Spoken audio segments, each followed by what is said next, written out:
fin septembre. Nous abordons le Spitzberg sous les lumières basses de l'automne et par quelques degrés au-dessus de zéro.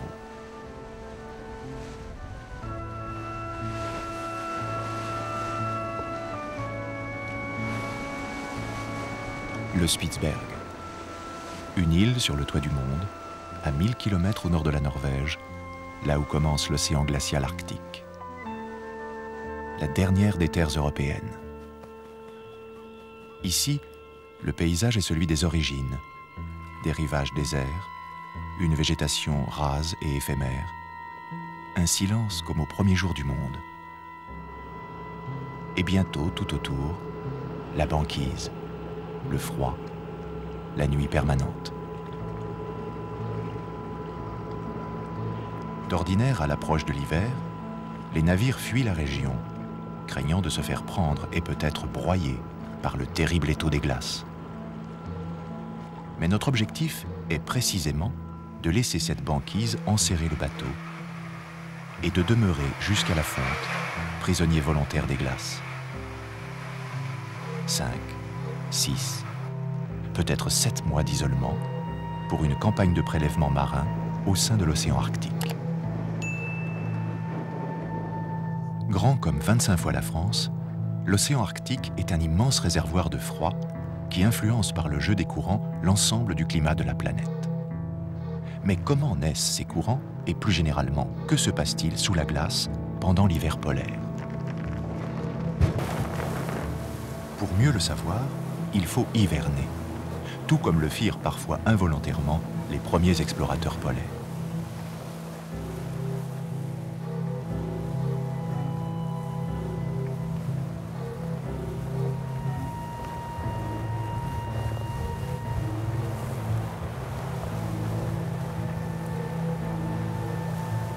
Le soleil, déjà, ne se lève plus. La glace a envahi les fjords. Nous sommes le 17 octobre. Mais là, on est bien planté, hein, c'est bon. Hein. Bon, on peut considérer que c'est là qu'on passe l'hiver. Oui, je dis, on peut considérer que c'est là qu'on va passer l'hiver.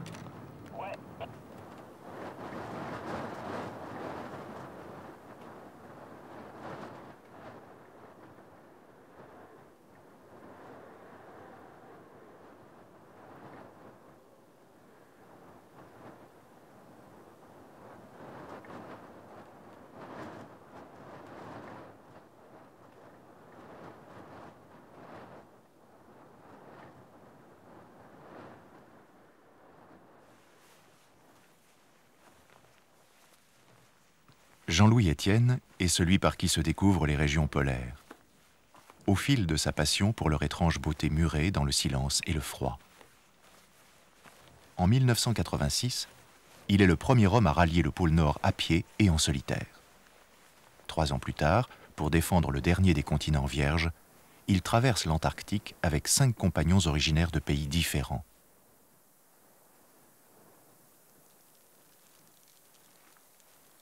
Ensuite, c'est avec son bateau, l'Antarctica, qu'il enchaîne expéditions et missions scientifiques dans les mers australes, de la péninsule de Valdès au volcan Erebus. Cette fois, il entreprend un voyage immobile au cœur de l'hiver arctique.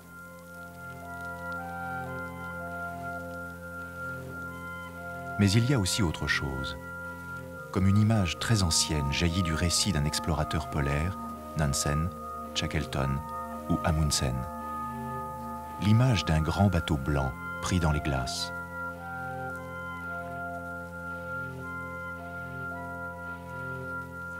On s'est enquisté là. Et d'ailleurs, depuis, il n'a pas bougé. Il y a des petits grincements de temps en temps parce que la glace travaille. Mais on peut dire aujourd'hui, en ce mois de novembre, que Antarctica a vraiment pris son quartier d'hiver ici.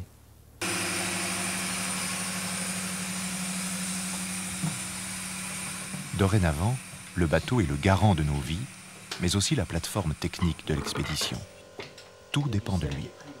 Et depuis notre arrivée, nous le préparons à l'hivernage. Il n'a pas voulu venir? Si, ça vient doucement. Aujourd'hui, Eric s'occupe de la vidange des moteurs. Chef machiniste, il a été de tous les voyages et connaît le bateau par cœur. L'autre jour, il y avait pas mal de glycol là-dessus. Thomas, lui, découvre à la fois le navire et le milieu polaire. Futur officier de la marine marchande, il est ici en stage.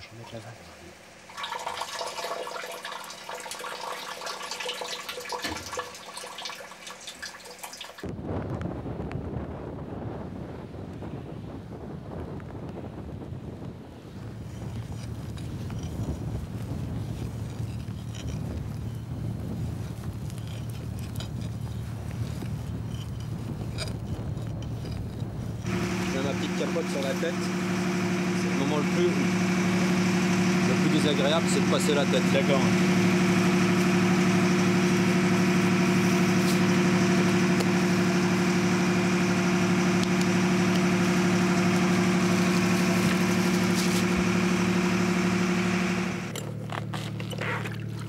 Mais la véritable épreuve pour Antarctica se joue le long de la coque, là où s'exerce la pression de la banquise. Pour en constater les effets, Eric doit plonger dans une eau totalement noire et dont la température est négative.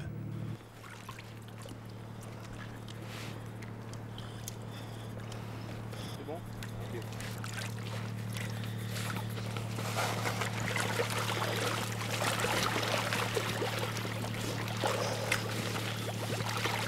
Ok.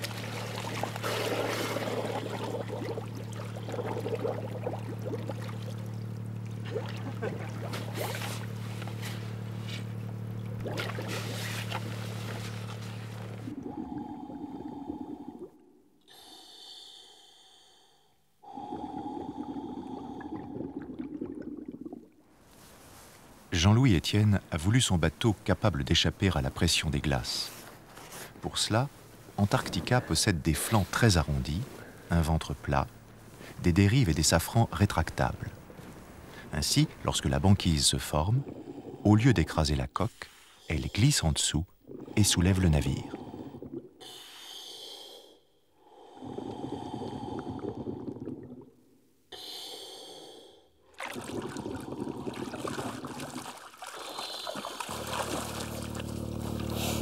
Les plaques glissent sous le bateau. Donc sous le bateau, tu vois bien les plaques, elles rentrent, elles passent sous la coque. Comme ça, il est temps de relever les dérives.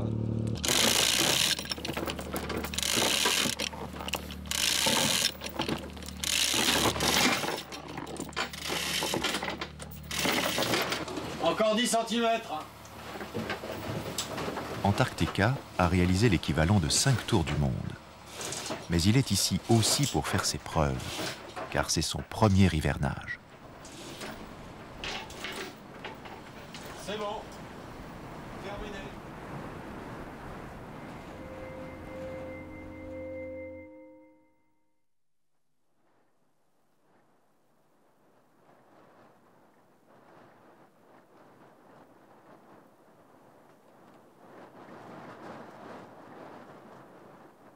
« 3 novembre, 12h30. 2 semaines que nous sommes là, et la vie cherche son rythme, comme un tâton dans la nuit.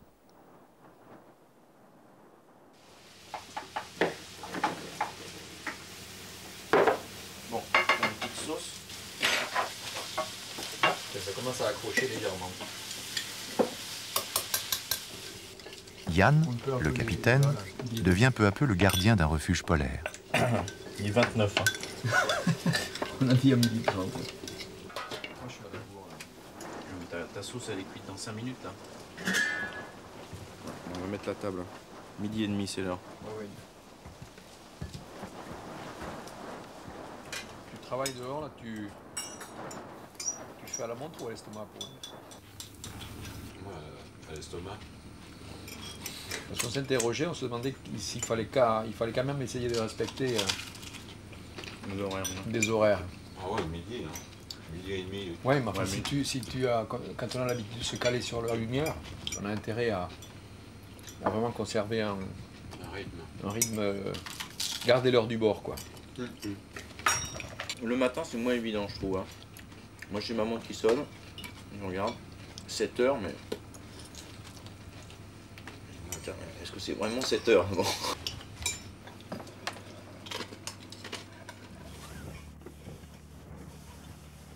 En fait, le seul pour qui cette situation prend immédiatement un sens, c'est Lars, le scientifique chargé de la collecte et des premières analyses d'échantillons.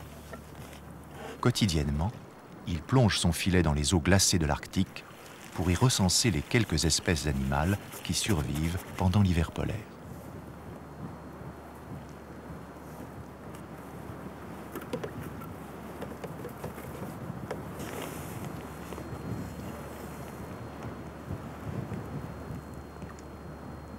Ah si, il y a quelque chose. Il s'agit pour la plupart de petits crustacés, comme les copépodes, témoins minuscules d'un écosystème fragile, réduit, et soumis maintenant au stress de la nuit permanente.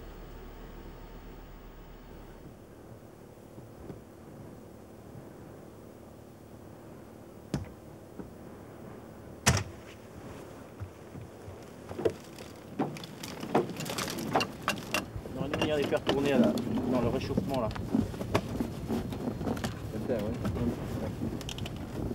Non, non c'est de l'eau qui est Il dedans. faut y mettre le mélange de fioul et kérosène qu'on a, qui reste fluide à moins 20, moins 30. Pour nous, le temps est devenu un grand espace indifférencié que l'on s'efforce de rythmer par des activités régulières. La journée, c'est quand on travaille. Le dimanche, c'est quand on se douche. Au suivant.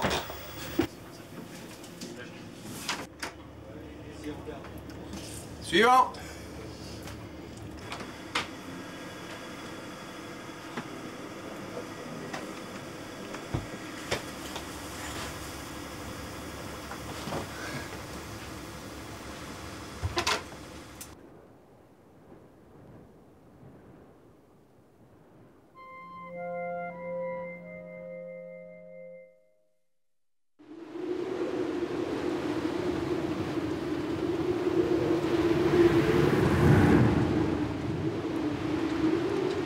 « 20 novembre. Comme pour fêter notre premier mois d'hivernage, le blizzard s'est levé, puissant, et chargé de cristaux de glace qui criblent le visage.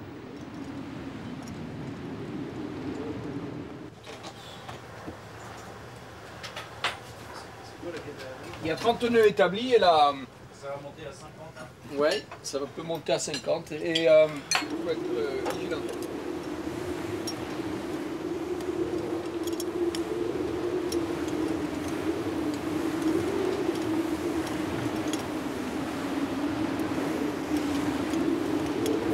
C'est quoi ça qui fume là? C'est la neige. C'est la neige? Ouais, c'est la neige.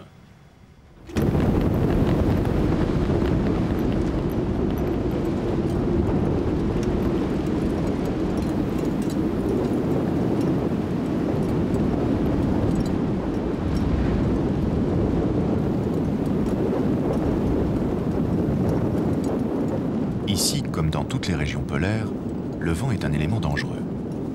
D'abord parce qu'il réduit à quelques mètres la visibilité et couvre de son mugissement tout cri, tout appel.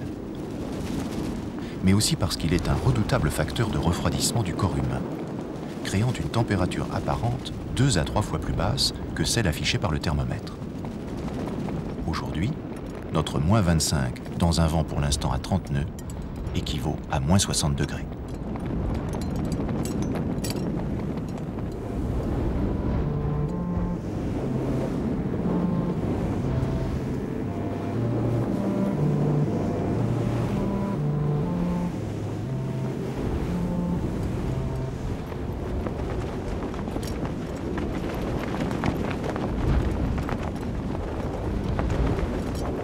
La tempête dure maintenant depuis 48 heures. Nous demeurons enfermés. Et les copépodes de Lars sont devenus l'un des principaux sujets d'intérêt. En ce moment, c'est assez pauvre, hein, parce qu'il faut savoir que ce qu'il y a dans cette tablette, à peu près là, ça a été récolté dans approximativement 27 000 litres d'eau. Les copépodes sont un maillon essentiel de la chaîne alimentaire, car ils font le lien entre le plancton végétal dont ils se nourrissent et les poissons dont ils sont la proie. Mais en hiver, l'absence de lumière interrompt presque totalement la production de ce plancton. Et l'on se demande tout simplement si les copépodes survivent à la nuit polaire. Seront-ils là pour le retour du jour? Affaire à suivre.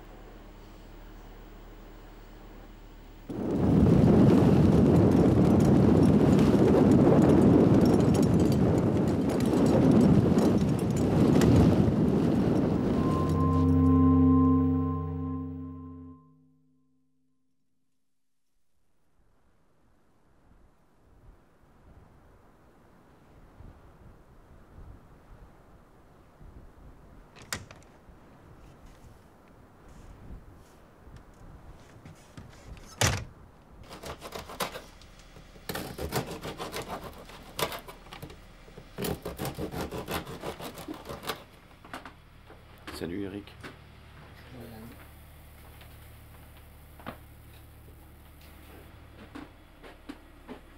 Salut Eric.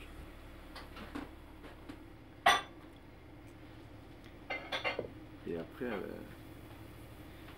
Alors, je ne sais pas si c'est le manque de jour et de nuit là qui tu vois, comme s'il y avait une dérive un peu. Ah ouais. Quoi, oui, oui. Est-ce que ça vous fait pareil, rassurez-moi. Ça va? Ça va, ouais. Allez, il fait beau devant. D'accord.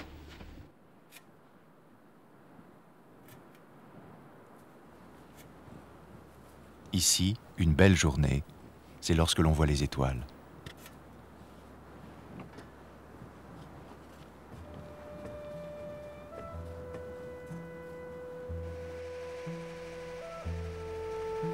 Plus on s'enfonce dans la nuit, plus les occupations se font rares, plus le temps s'allonge.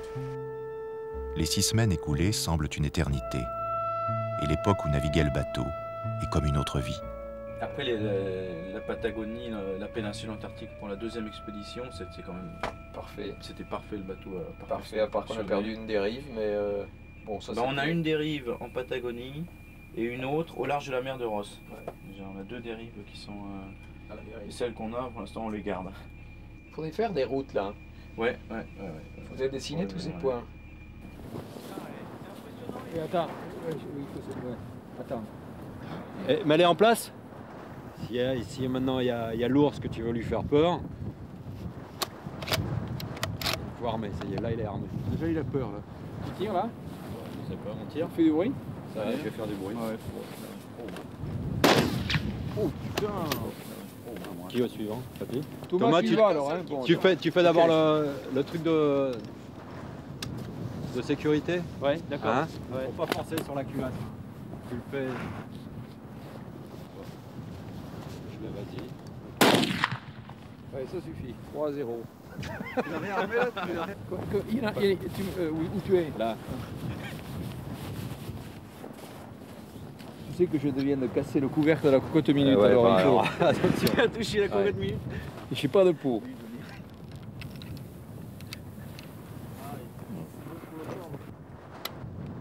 Attention. Là, il y a un problème. L'ours du Spitzberg est protégé. C'est-à-dire qu'on n'a pas le droit de tuer un ours, sauf si tu es, on peut dire, en état de légitime défense. Ça veut dire que l'ours n'a pas peur de l'homme, l'ours n'a pas de prédateur ici, et donc il va s'avancer en toute confiance. Et donc tu peux l'accueillir en toute confiance, mais la frontière entre le moment où il va venir te regarder, te renifler, il est mignon, et le moment où il devient un carnassier, c'est... Et donc il faut avoir en permanence avec soi une arme qui est d'abord un engin de bruit. Il faut taper à côté pour lui faire du bruit quand il est à 100 mètres. Et puis s'il n'a pas peur, il faut épauler, quoi. Il faut faire attention. Dans le coin, on va l'avoir, là, ça c'est sûr. Ouais, c'est sûr. Prendre son fusil est devenu un réflexe, comme d'emporter ses moufles et son bonnet. Mais quelle serait notre réaction face à un ours? Quoi qu'il en soit, dès que le temps le permet, nous nous échappons pour quelques centaines de mètres qui paraissent des trajets infinis.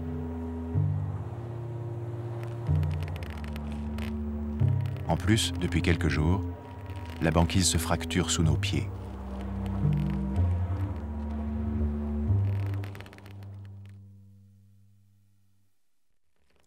Nous sommes le 1er décembre et la température est positive. En 48 heures, elle est passée de -30 à +1 degré. Là, c'est net comme cassure. C'est costaud quand même, hein. C'est un peu sludge là, mais... Il faut être prudent et tester la glace avant de s'y aventurer.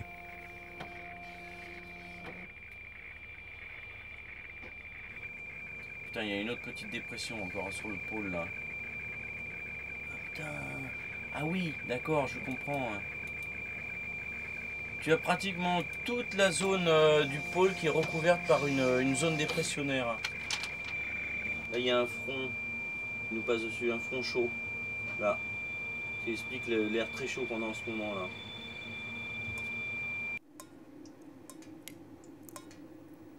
Mais pour nous, la première conséquence de ce redout brutal est inattendue. Il pleut dans le bateau. La condensation qui avait gelé dans les plafonds s'est mise à fondre. Notre dernier refuge prend l'eau. Putain, ça fond, c'est dramatique. Ça, c'est la poisse de l'explorateur polaire, ça, le coup de redout, là. Inattendu.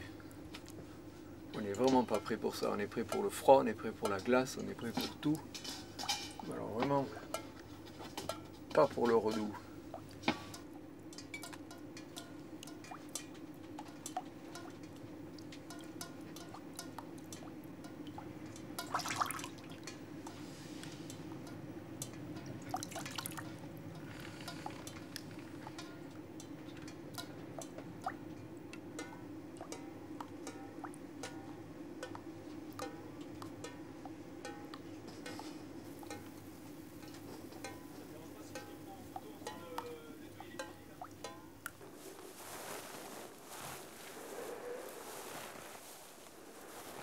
La combinaison de survie est maintenant de rigueur. Sans elle, en cas de chute dans une eau à -1,5 degré, on ne peut espérer survivre plus de quelques minutes. Cet après-midi, Thomas et Lars, en mal d'exercice, se sont portés volontaires pour éprouver les équipements. Ils y ont gagné le record du bain nocturne le plus nord et le plus froid.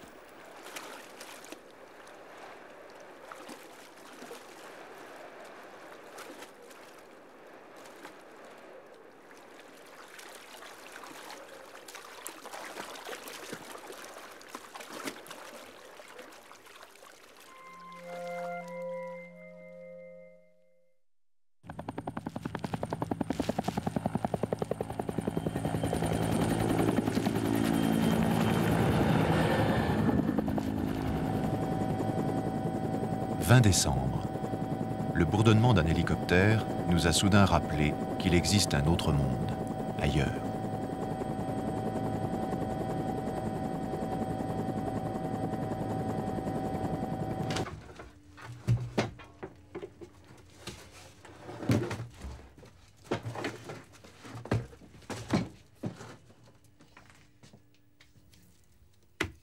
Et puis surtout, il nous a amené Hélène, responsable de l'intendance et cuisinière sur Antarctica depuis sa mise à l'eau. Immédiatement, elle s'est inquiétée de l'état des stocks de nourriture. Ça fait déjà 600... Ça fait à peu près déjà 600 kilos rien qu'en conserve de fruits et de légumes. Et puis 900 kilos de farine, alors il y en a un petit peu partout, il y en a là de la farine encore, il y en a sous le lit de Jean-Louis, il y en a sous le lit de Yann.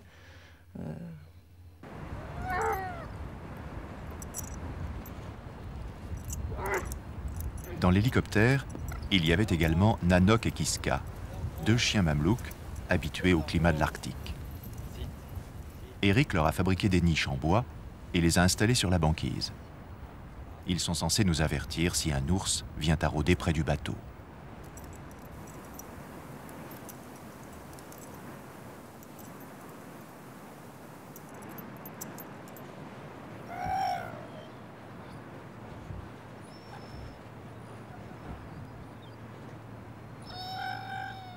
Il n'a pas fallu attendre longtemps.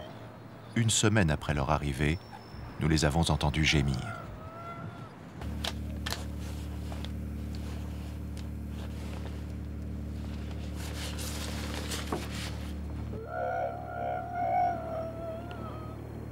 regarder. voyez? Ouais, c'est excellent.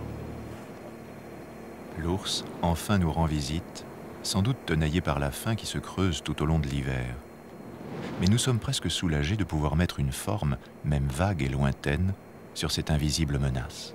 Non, j'aimerais pas me trouver en balade face à un morceau comme ça. Hein. Tu peux regarder, il y en a de plus en plus. Ouais, il y en a de plus en plus, ouais. Il reste dans la lumière, c'est bizarre.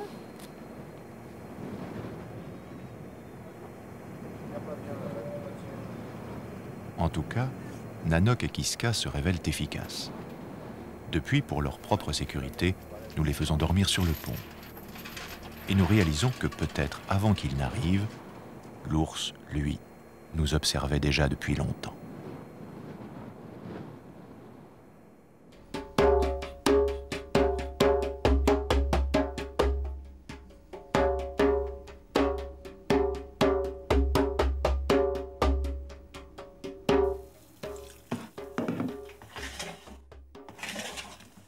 Trois mois de nuit. Et le sentiment désormais d'habiter une autre planète, un monde sans soleil, où la vie, prudente et lente, se concentre tout entière dans quelques gestes répétitifs.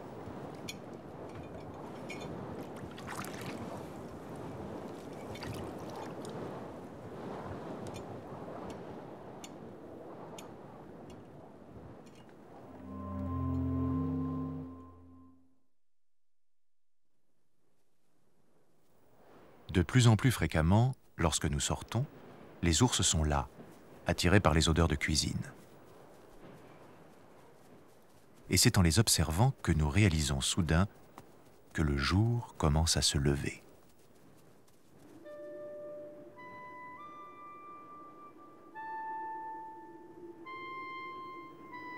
Aujourd'hui, 11 janvier, pendant quelques minutes aux alentours de midi, nous avons vu le sommet des montagnes.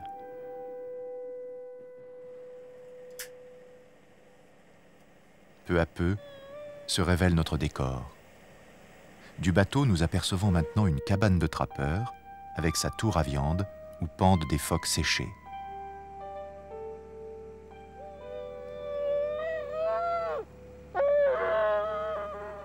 La lumière renaît en même temps que le monde qui nous entoure. Chaque jour, nous voyons un peu plus longtemps, un peu plus loin.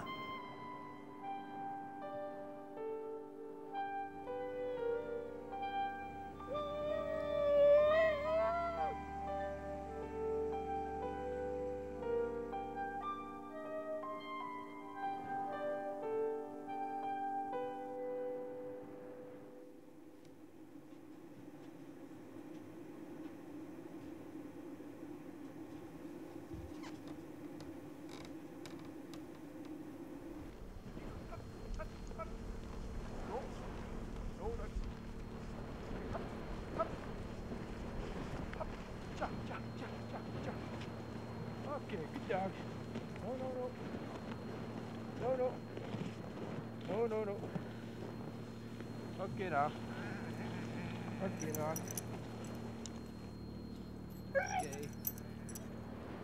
Tu vois, je ne sais pas si c'est le soleil direct ou si c'est le rayon réfléchi. Parce que normalement, dès que le soleil est presque sous l'horizon, on ne le voit pas encore, mais les rayons sont réfléchis par l'atmosphère et on a le sentiment effectivement qu'on a le rayon direct. Et ça précède de 2 jours. Donc c'est... mais enfin, il est là, quoi. Hein. Il est de retour.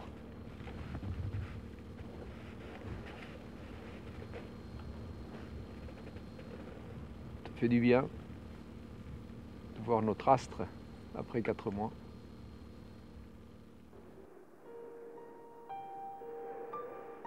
Il est arrivé le 13 février, ou peut-être le 14, et s'est mis à croître à une allure surprenante. Nous gagnons environ 30 minutes de soleil par 24 heures.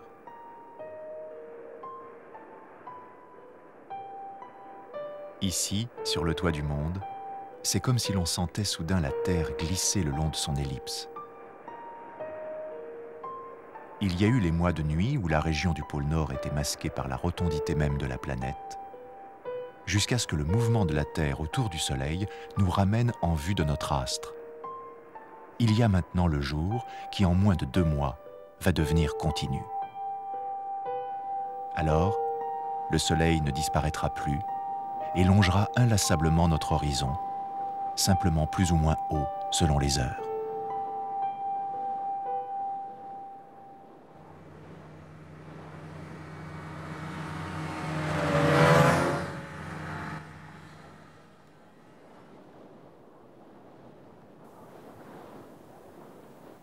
Le réveil est à la mesure des 4 mois passés dans la nuit. Soudain, il est physiquement impossible de rester en place. La nature est somptueuse, étourdissante de démesure. Et puis le retour du jour nous permet d'élargir considérablement notre zone de prélèvement et de sondage. Parfois jusqu'à plusieurs dizaines de kilomètres au large de l'île, là où naissent les courants profonds d'eau froide. On est ici, là, et il faut qu'on descende plein sud, jusqu'ici à 77,45. On peut essayer ça. Hein. Ou alors 9, 18.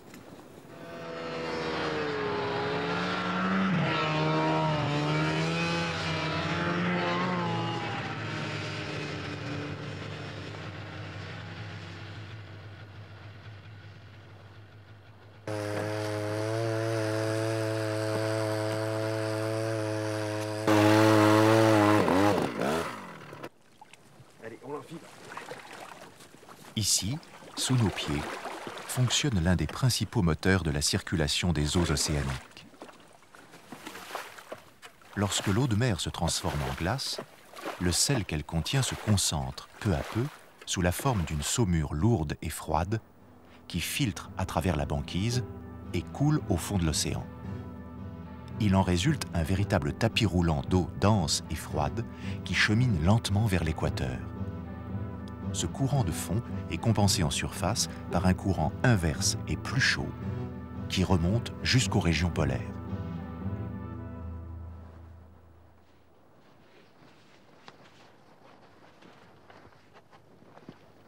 Ainsi est générée sous la banquise la grande boucle des échanges thermiques qui maintient l'équilibre des climats.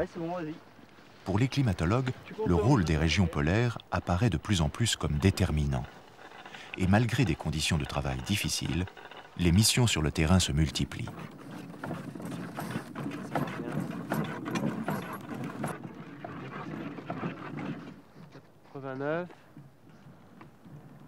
C'est au fond?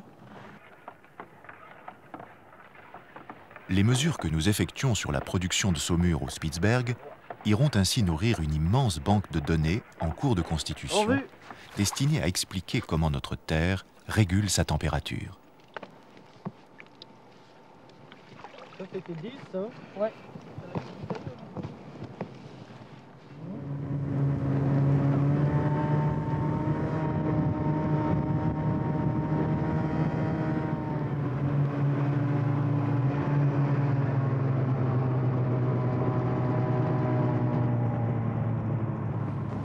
Il est un peu plus nord. On va gagner dans le nord là. Ouais, il faut qu'on tire, il faudra qu'on tire sur la gauche. Si on est toujours dans la bonne direction, oui. On continue le nez dans le vent. Hein. Alors on va être dans l'axe du fjord et on va trouver le bout. Hein. Ouais, tu y vois de nouveau toi là parce que là je me jette les yeux. Oui, non, j'y vais devant. À l'heure où l'on constate une augmentation sensible de l'effet de serre, ces recherches deviennent prioritaires, car elles permettront de mieux évaluer l'influence de ce réchauffement sur l'équilibre climatique général. Pour y remédier ou s'y préparer.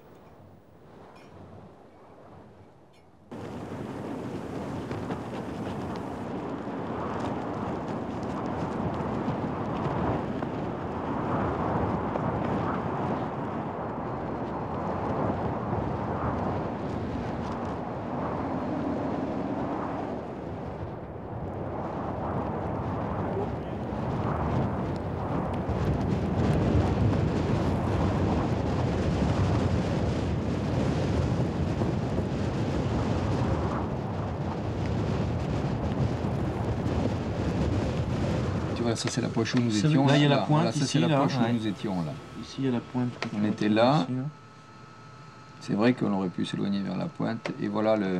Là, la ligne. Ouais, la ligne elle suit pratiquement parallèle en se rapprochant au niveau de la pointe. Allez, là, tu vois, au lieu d'aller déjà au lieu de la gare Boukta en venant d'ici, tu peux tourner tout de suite ou là, ou passer peut-être là, je ne sais pas. Là, il y a de toute façon le glacier à traverser. Ça, je ne sais pas ce que ça donne, mais... Il y a une amorce de chenal, là.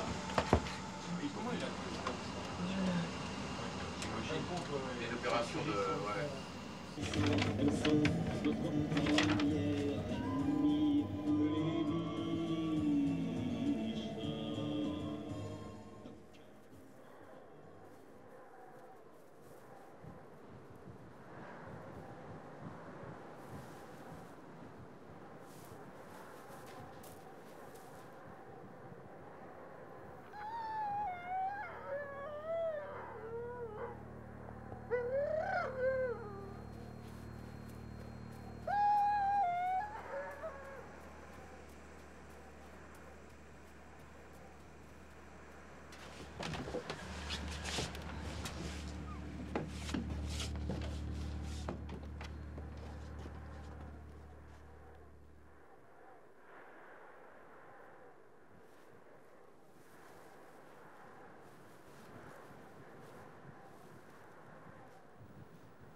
15 mars.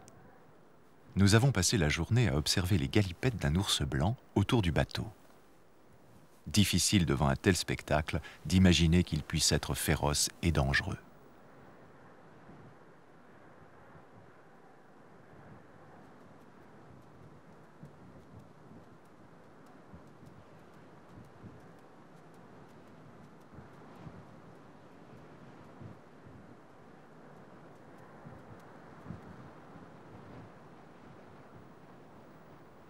Et pourtant, l'ours blanc est le plus gros carnivore du monde. Un mâle adulte pèse 800 kg, court à près de 40 km/h et lorsqu'il se dresse, mesure 3 mètres de haut. Sans aucun prédateur animal, il règne en seigneur sur l'ensemble de l'Arctique, mais demeure le plus souvent en lisière de banquise, là où il peut attraper les phoques, sa proie favorite.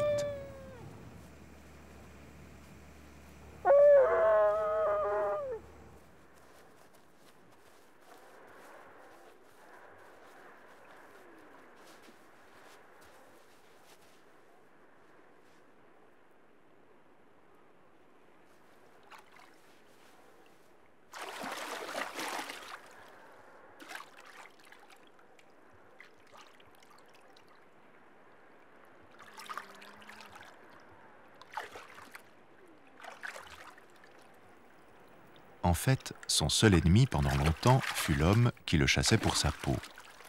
Mais surtout le décimait au cours de véritables safaris organisés par des Européens fortunés. Aujourd'hui, il est protégé par un accord international et sa population s'est reconstituée. On compte actuellement environ 40 000 individus en Arctique.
Et puis soudain, au milieu du jour, il fut minuit.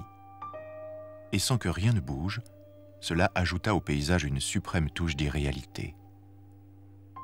C'est donc ici que la Terre passe ses nuits blanches.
« 20 avril.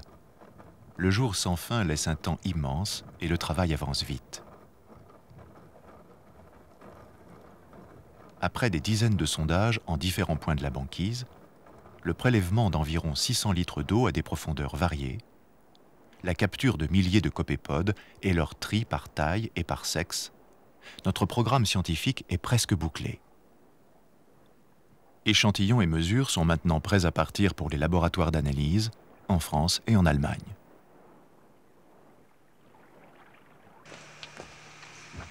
Cependant, en avant-première, l'ARS nous annonce que, oui, les copépodes ont survécu tout l'hiver sous la banquise. Mieux, ils se sont transformés, les jeunes ont grandi et les femelles bientôt vont pondre. Bref, le cycle de la vie a résisté à la nuit polaire.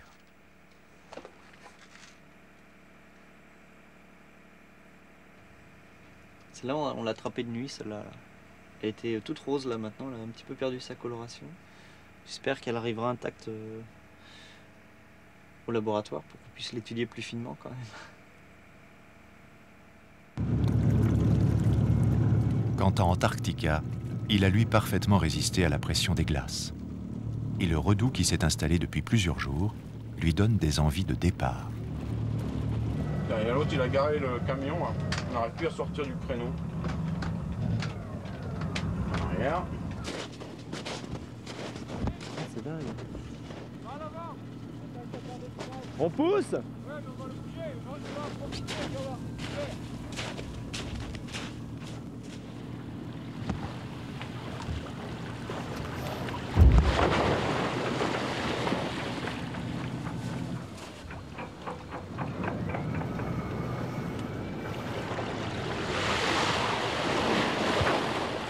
Elle est costaud quand même, hein.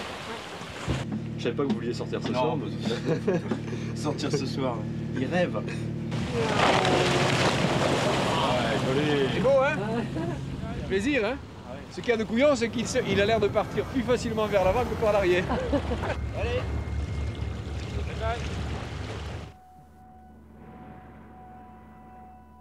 1er mai. Déception. La température est redescendue à moins 30 degrés. Tout est gelé à nouveau. Le soleil est certes permanent, mais sa lumière est froide. Les rayons, toujours rasants, sont affaiblis par le long chemin à parcourir à travers l'atmosphère pour atteindre les régions polaires. Et ils sont immédiatement réfléchis par le blanc des glaces. Résultat, leur pouvoir calorifique est extrêmement faible. Et notre hivernage s'étire au grand jour. Pour moi, c'est plus un bateau, c'est devenu un refuge polaire. La fonction maritime a disparu. C'est devenu un abri, un refuge, une maison. Il y a le marin qui commence à se réveiller sérieusement là. J'ai envie de flotter un peu, ouais.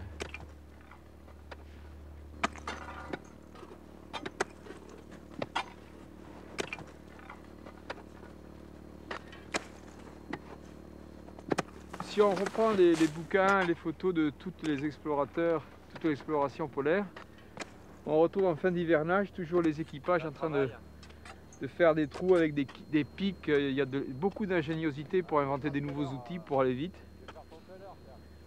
On n'a pas échappé à la tradition, quoi. On essaye de forcer le destin.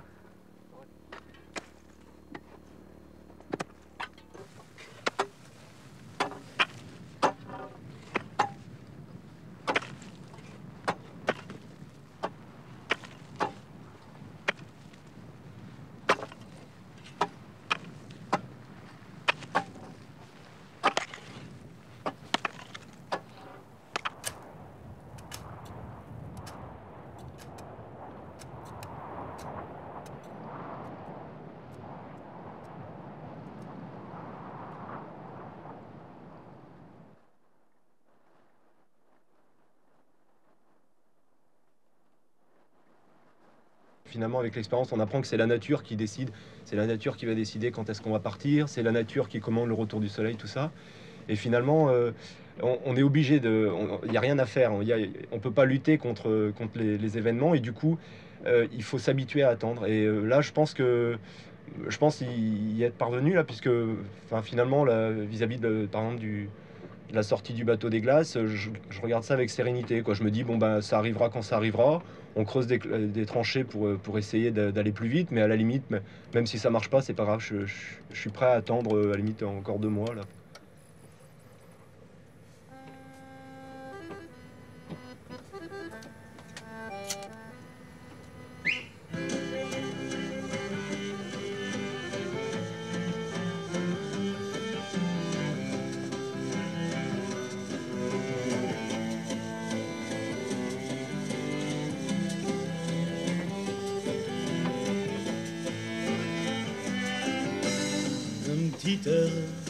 Et le jour, ça commence comme un rien.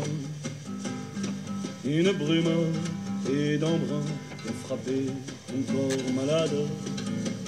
Quand tu disais, il y a des matins qui j'ai la gueule à côté. Les trottoirs du hasard et la pluie dans le cou.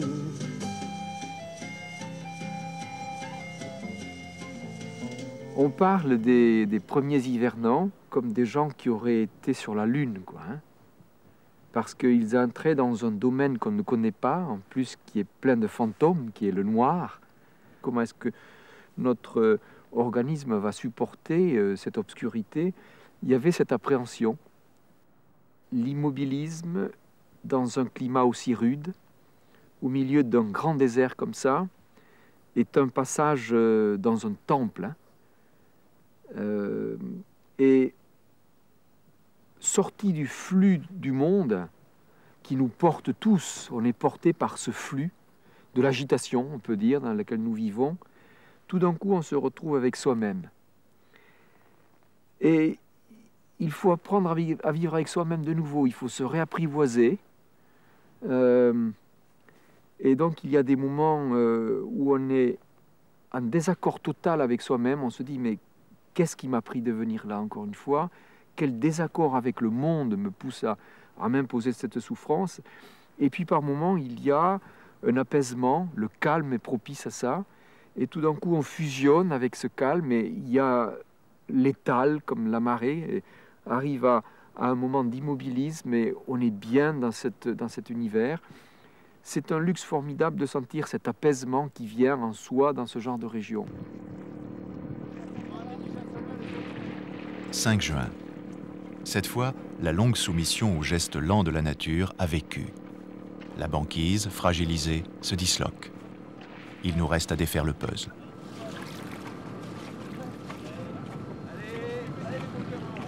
Vous cassez un peu l'angle là derrière.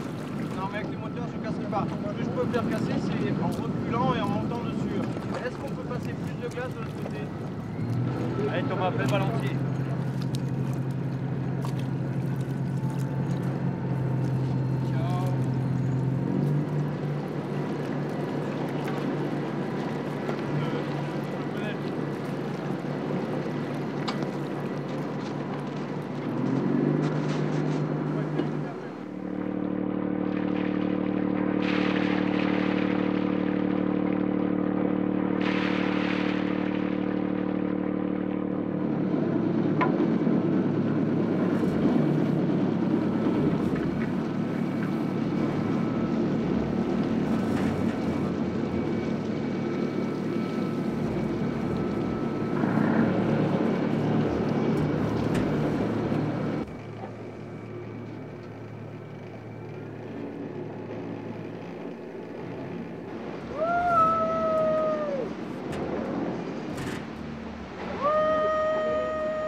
Ça doit faire une quinzaine d'années que je fréquente les régions polaires. Ça fait 10 ans que j'étais au pôle Nord.